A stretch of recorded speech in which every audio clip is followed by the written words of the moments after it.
नमस्कार, स्वागत है आप सभी का इंडिया न्यूज उत्तर प्रदेश उत्तराखंड में। मैं हूं आपके साथ शावनी पटनायक। बुलेटिन की शुरुआत करेंगे इस वक्त की बड़ी खबर के साथ। लखनऊ में यूपी पंचायत उपचुनाव आज है। कड़ी सुरक्षा के बीच वोटिंग शुरू हुई है। कोरोना गाइडलाइन के तहत ये वोटिंग हो रही है। 14,796 सीटों पर डाले जा रहे हैं वोट। 2 जिला पंचायत 54 सदस्य पंचायत की सीटों पर वोटिंग है।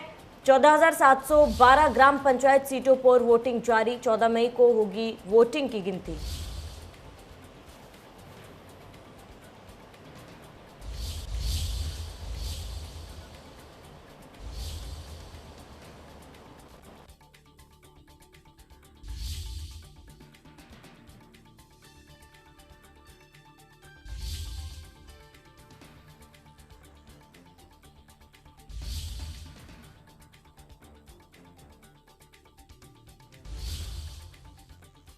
जानकारी आपको इस वक्त की बता रहे, बड़ी और अहम जानकारी से आपको रूबरू करा दें।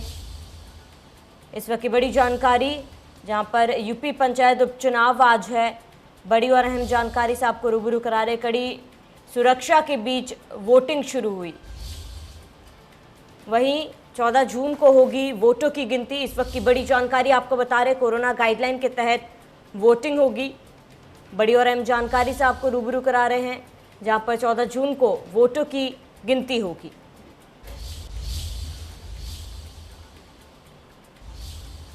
तो बड़ी जानकारी, यूपी पंचायत उपचुनाव आज। इस वक्त की बड़ी और अहम जानकारी आपको बता रहे हैं। कड़ी सुरक्षा के बीच वोटिंग शुरू हुई है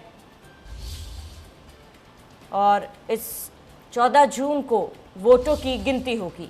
कोरोना गाइडलाइन के तहत वोटिंग शुरू हो रही है और कोरोना नियमों का भी पालन किया जाएगा। इस दौरान सोशल डिस्टेंसिंग का भी पालन किया जाएगा।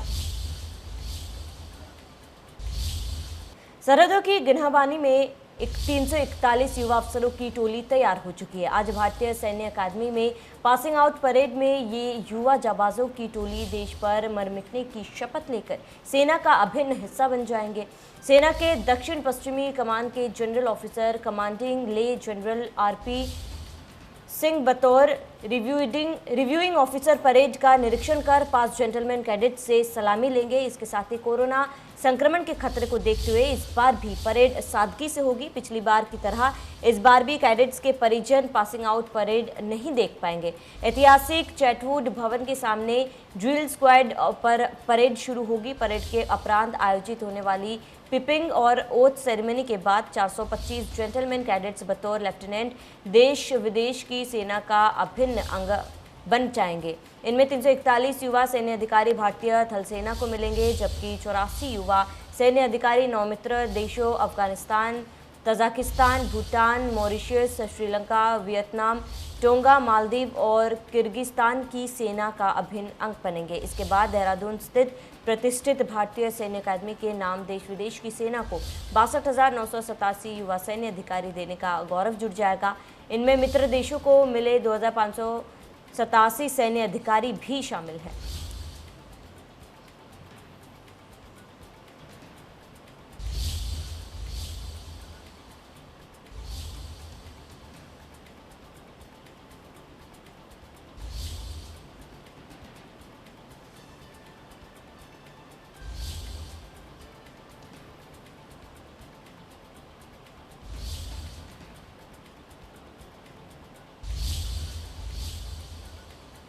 यूपी में अगले साल होने वाले विधानसभा चुनाव के मद्देनजर पीएम आवास में सीएम योगी और प्रधानमंत्री मोदी के बीच 1.5 घंटे बैठक चली।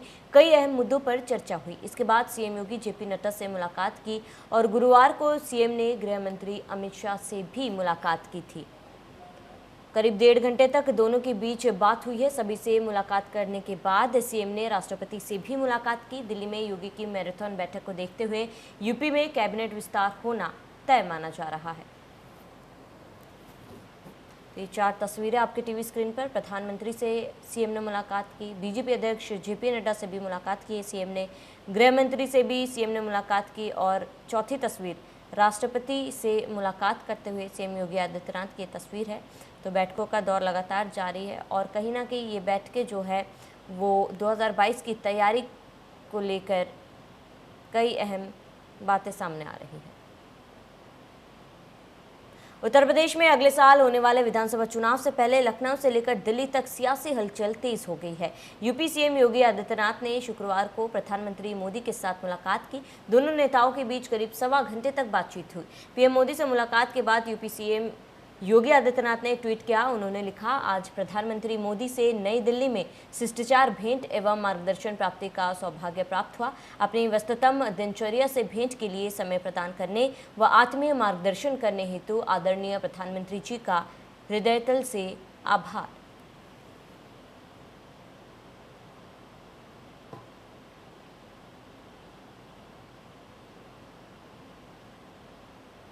शाहजहांपुर से अगली खबर, जहां पर कौशल विकास मंत्री शाहजहांपुर पहुंचे। शाहजहांपुर के प्रभारी भी कपिल देव अग्रवाल कार्यकर्ताओं और पदाधिकारियों संग इस बैठक में शामिल हुए। संगठन को मजबूत करने की बात कही। जितेंद्र प्रसाद के आने से पार्टी मजबूत हुई।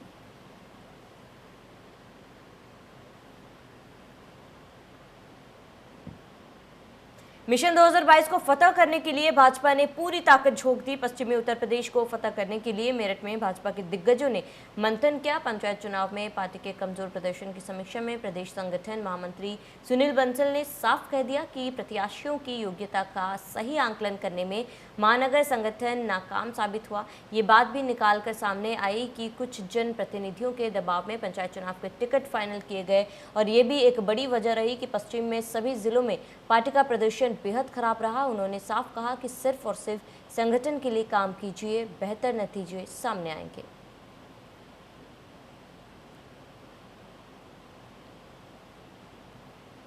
उत्तर प्रदेश के राज्य महिला आयोग की उपाध्यक्ष सुषमा सिंह बागपत पहुंची। सुषमा सिंह जन स्वास्थ्य केंद्रों की साफ सफाई की व्यवस्था और महिलाओं और लड़कियों के टीकाकरण को लेकर उनकी समस्याओं को लेकर निरीक्षण करने के लिए जनपद में पहुंचे। पीडब्ल्यूडी रेस्ट हाउस में सुषमा सिंह ने प्रेस कॉन्फ्रेंस में महिला आयोग की सदस्य मीना कुमारी के बयान पर बोली।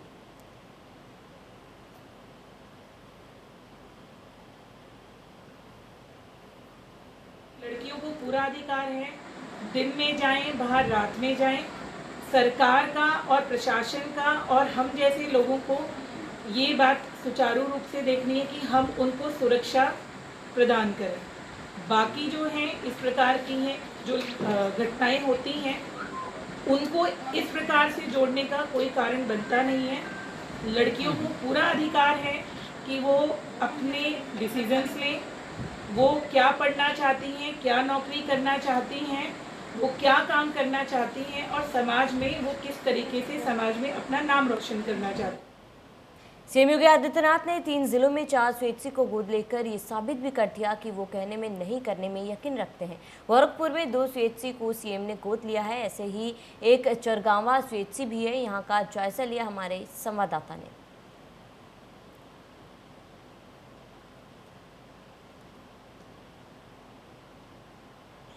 इस समय हम चरगावा ब्लॉक के सीएससी पे मौजूद है और ये वो बिल्डिंग है। जैसे ही इन लोगों को पता चला कि प्रदेश के मुखिया योगी आदित्यनाथ ने इस सामुदायिक स्वास्थ्य केंद्र चरगावा एकला नंबर 2 को गोद लिया है, उसके बाद से यहाँ तैयारी का जो दौर है वो तेज हो गया है।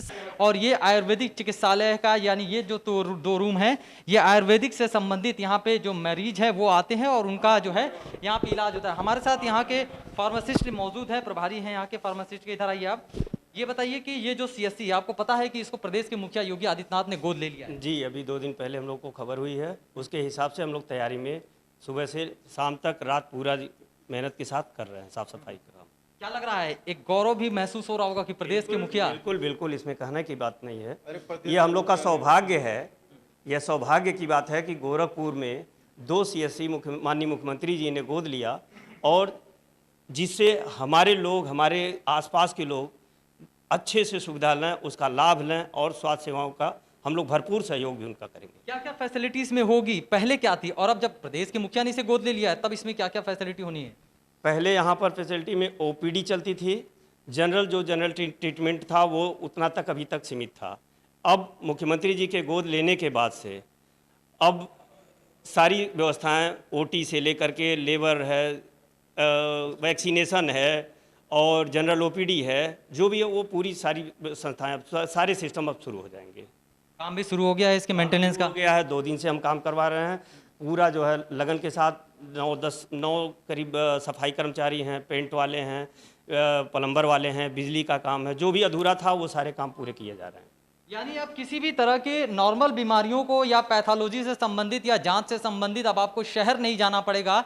कुटहन गांव के आसपास के सभी लोग इसी सीएससी पे आके अपना इलाज करा सकते हैं। और सबसे बड़ी बात, क्योंकि प्रदेश के मुखिया योगी आदित्यनाथ ने इसे गोद लिया है, तो अपने आप में एक बड़ा सीएससी होगा और निश्चित रूप से सारे अधिकारियों की नज़र भी इस पे होगी। इसलिए यहाँ के मेंटेनेंस का काम तेजी से कराया जा रहा है कि कभी भी सीएम योगी आदित्यनाथ का दौरा यहाँ हो सकता है और इसकी का वो पूरा तरह से निरीक्षण भी कर सकते हैं। तो निश्चित रूप से कहना गलत नहीं होगा कि योगी आदित्यनाथ का ये पहल अपने आप में आने वाले समय में एक नज़ीर साबित होगा, क्योंकि उन्होंने सबसे पहले कह दिया है कि मेरे साथ साथ तमाम जो जनप्रतिनिधि हैं वो अगर एक एक सीएससी को भी गोद लेते हैं तो प्रदेश के सीएससीओं के हालात पूरी तरीके से बदल जाएंगे और जो व्यवस्था पहले नजर आती थी उसमें काफ़ी कुछ अंतर नजर आएगा। Sushil Kumar, India news, Gorakhpur. राजस्थान के राज्यपाल कलराज मिश्र ने शुक्रवार को मां विंध्यवासिनी का दर्शन पूजन किया। राज्यपाल वाराणसी से सड़क मार्ग से विंध्याचल पहुंचे। राज्यपाल ने पत्नी के साथ मां का दर्शन पूजन किया। दर्शन पूजन के बाद उन्होंने कहा कि वो हर नवरात्र में मां का दर्शन करने आते हैं, लेकिन इधर करीब 1.25 साल से कोरोना संक्रमण को देखते हुए वो नहीं आ सके। अब मां को लगा कि ये उचित समय है तो उन्होंने बुलाया और मैं उनके दर्शन के लिए आया हूँ। विंध्य कॉरिडोर के लिए उन्होंने प्रदेश के मुख्यमंत्री योगी आदित्यनाथ की सराहना की। राज्यपाल कलराज मिश्र ने कहा कि इसके लिए वो मुख्यमंत्री को साधुवाद देते हैं। विंध्य कॉरिडोर में आने वाले प्रत्येक दर्शनार्थी को बहुत सुविधा प्राप्त होगी। उन्होंने कहा कि मुख्यमंत्री ने यहाँ के लोगों की सलाह व परामर्श के बाद जो निर्णय लिया है।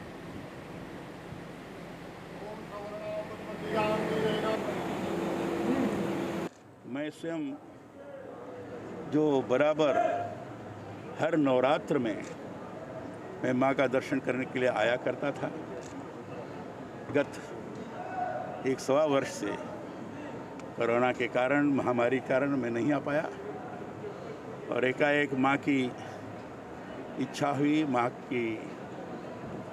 माँ ने मुझे बुलाया और इसलिए आज मैं यहाँ दर्शन करने के लिए आया हूँ। और ये देख करके मुझे बहुत अच्छा लगा है। एक तो यात्रियों की सुविधा पर्याप्त होगी, माँ के दर्शन करने की सुलभता होगी और जो विभिन्न प्रकार की कठिनाइयाँ हैं जो यात्रियों को झेलनी पड़ती हैं, उन कठिनाइयों का निवारण भी होगा। इसके लिए मैं उत्तर प्रदेश के मुख्यमंत्री श्री योगी आदित्यनाथ जी की जालौन में डीएम प्रियंका रंजन पहुंची। मेडिकल कॉलेज ऑक्सीजन जनरेटर को दी ट्रायल की मंजूरी। शुरू हो गया ऑक्सीजन जनरेटर की ट्रायल। मई के पहले हफ्ते में रखी थी नींव। जनपद में दूर हो गया ऑक्सीजन की परेशानी। राजकीय मेडिकल कॉलेज में लगाया गया जनरेटर।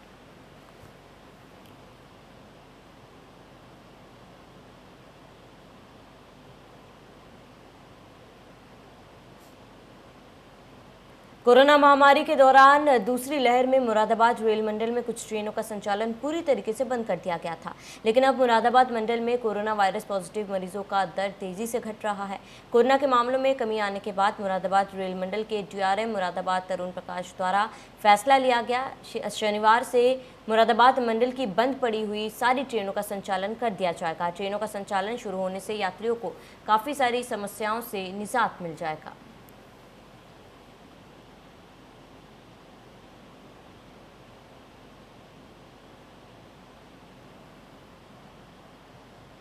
अलीगढ़ कांड के बाद प्रशासन सख्त हो गया है। शराब माफियों की 45 लाख की संपत्ति कुर्क की गई। माफिया अरमान कौशर की संपत्ति कुर्क की गई। कौशर पर 3 संगीन मुकदमे भी दर्ज है।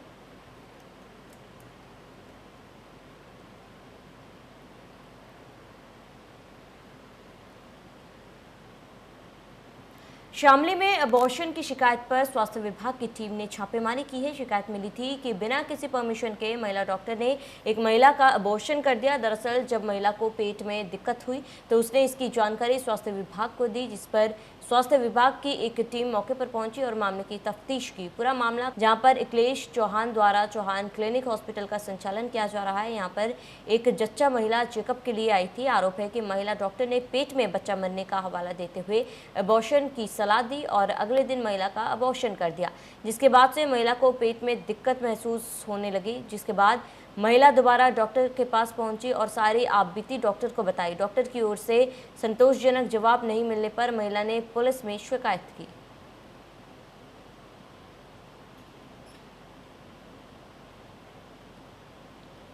बस्ती के बहादुरपुर विकासखंड के ग्राम पंचायत बोडीहा में तैनात सफाई कर्मी सूरज पीएम मोदी के स्वच्छ भारत मिशन बेहद ठीक से पालन कर रहा है। इस सफाई कर्मचारी की जिस ग्राम पंचायत में ड्यूटी लगी थी वो पूरे गांव में कचरा तो साफ करता ही है, कचरे में मिली प्लास्टिक को नष्ट करने के बजाय उसे इकट्ठा करता है।